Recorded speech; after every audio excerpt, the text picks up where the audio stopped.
Welcome to the Full Carrier Experience. I'm here with the Zach Strickland, the Sultan of Sonar. Zach, what are we jumping into? Man, I feel like we just pumped it up. We got to deliver today, Anthony.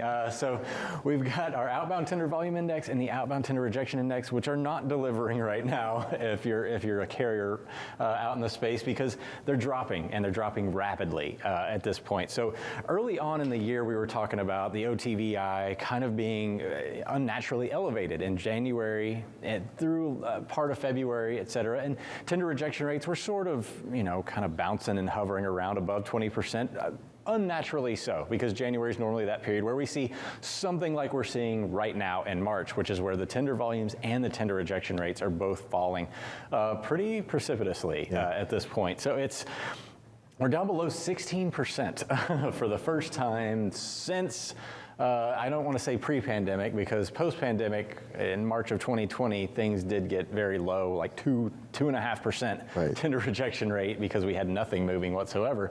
15.64% though, still, historically speaking, that was probably the highest value we saw the entirety of 2019.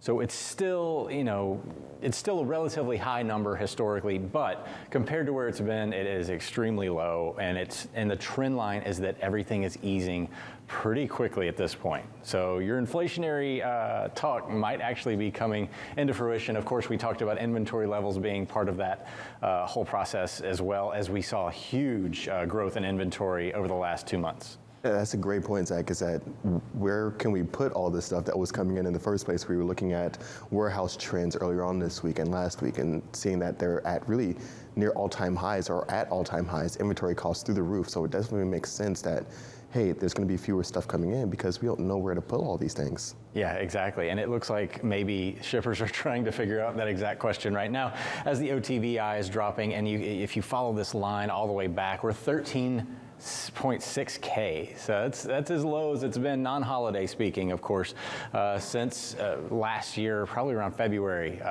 right before the winter freeze in Texas occurred. So still, looking like things are slowing down for the freight market out there. Carriers certainly need to be aware of it. I'm sure they are already feeling it in some sense, because we've dropped a good 15% over the last month, if you will. So that's a pretty fast change in conditions. It's not like this just has gradually been happening, which is what we were watching last year. We saw tender rejection rates slowly kind of churning and coming down out of that 25, 26% to 20% range.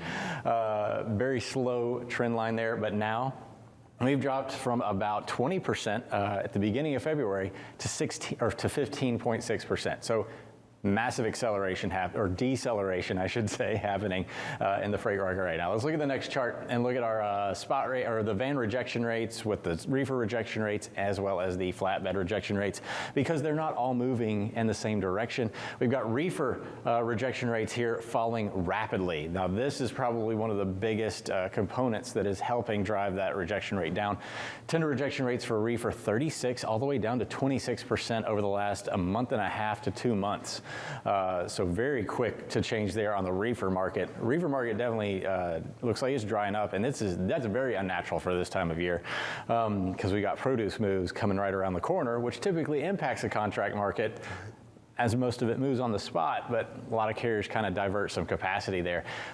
Your FOTRI still trending higher, though not quite as volatile as it was, but it's still 36%, very high. Nothing to sneeze at there on the flatbed side. Van continuing to decelerate, kind of in line with all the other trends. Let's look at the spot rates real quick on the next chart and see how we're looking here. So a lot of what we see here, similar to what we just saw on the tender rejection rate side. Reefer really plummeting here. I mean, coming way down. Flatbed starting to accelerate on the spot rate side. Spot rates coming up quite a bit. $3.87 a mile. Van slowly kind of turning down, moving downward. And the big question here is, how much is that purple line? How much of an impact is that among other costs? There's other commodities. There's other things that have gone into the cost of trucking that are not going to allow this rate to drop to back all the way back to where it was, unless carriers start to get desperate. And then we start to see that churn in the market. We've already seen a ton of fleets added to the industry accelerate rating.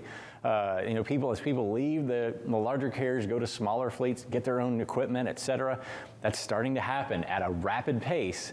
So if this falls apart rapidly, we could see another kind of unfortunate scenario, kind of this volatility, this roller coaster of boom and bust in the freight market that I think a lot of people were nervous about to begin with.